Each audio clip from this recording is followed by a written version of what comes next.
Hey guys, I'm back to talk a little bit more about the lore in my series This Realm Called Earth.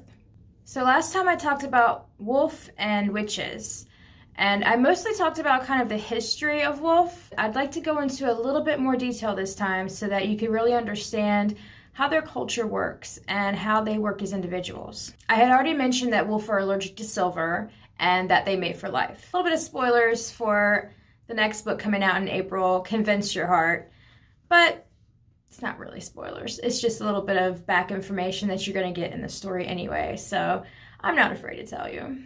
Here's some fun facts about wolf. Wolf tend to wear their shoes a little bit too big. If they wear jeans, they also tend to wear them a little bit baggier in the thighs. Of course, the reason for this should be pretty obvious. When they go through the change, their thighs expand a little bit and they grow all that fur. And their feet get claws. Instead of tearing up a whole bunch of shoes and pants and running around completely naked and just ruining all of your clothes, they just learn from a young age how to walk in their shoes that are a little bit too big, just in case at any time they have to go through the change. That being said, there's nothing to be done for shirts. Their chest expands so much. Their lungs actually grow exponentially in size to account for all of the running they have to do. So forget about it when it comes to shirts. They're just ripping right through those things. There's nothing to be done for that. And honestly, in wolf culture, nudity is not a big deal. Now, Earth Realm wolf, they will try not to be naked all the time because they've been on Earth a while. They understand that humans and other races are a little bit weird about the nudity. And Convince Your Heart, you're going to meet Isaac, who is my favorite character of the entire series. I love Isaac. I stand him hard. I love him for days. In Convince Your Heart, he is trying to explain mates to a human. Now, wolf culture is not something that is readily explained to humans on Earth. There's no pamphlet they give out. There's no history books or anything on wolf and how things work for them. They kind of keep it close to the chest. So explaining a lot of the inner workings of the clans and the culture and, wolf families and packs means that you have a lot of trust in them. Isaac is explaining about mates and how it's kind of a, not necessarily first sight, kind of first smell, and then bam, that is your mate. Now, the reason a wolf knows is because of their wolf instinct.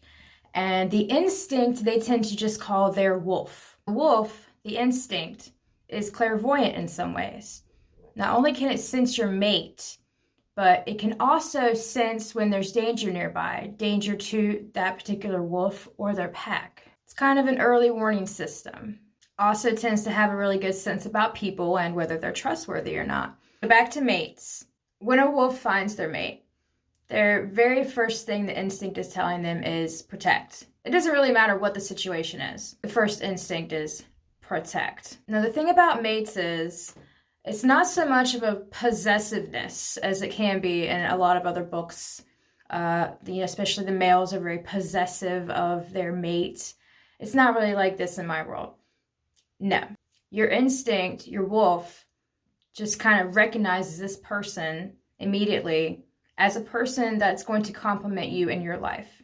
Because wolf live for each other. They live for their pack. They live for their loved ones. They live for their mate. There's very little selfishness involved when it comes to mates. Their number one priority when they meet their mate is making them happy, keeping them safe, whatever. If you hear strange noises, I've got a cat in here with me now and he's purring very loudly. He's a sweet baby. What can I do? The mate thing is kind of a double-edged sword, to be really honest, because you want your mate to be happy. If your mate thinks that they're not going to be happy with you, you're going to let them go. You're going to just have a great life and you will let them go because you want them to be happy. But on the other hand, if you lose your mate, it's basically a death sentence for a wolf to lose their mate. If a wolf's mate dies, there's about 3 things that can happen. 1, the wolf's going to commit suicide. Losing your mate is like losing all of your limbs. You can live on, but what's the fucking point? You can also push on and try to live. It's going to be a miserable existence, though, because you're always going to feel like a piece of you is just gone. You meet your mate, and it's like you've become whole. A part of you is always missing, always empty, and now it's full. Having that and then losing that, it's like life is not worth living anymore. You're basically struggling every day to try to find reasons to live and try to find some form of joy, of happiness. The third thing that can happen is you can lose yourself to your wolf. This is a very rare thing that happens. Your instinct basically will take over, push your consciousness away, and it is in control now. Not many people have actually seen this happen, but it has happened, and it can happen, where you just completely lose yourself over to your instinct, and you're just like a wild animal. It's something that's not really talked about in wolf culture. So yes, finding your mate is wonderful. It's great. A lot of wolves really look forward to this in their life. But it's a double-edged sword, because if your mate doesn't want to be with you, you want to make them happy. Their happiness is the most important thing. So you will let them go, and it will basically kill you in one way or the other. So that's all I've got today about wolf and wolf lore and wolf culture. And I hope you guys have a great day.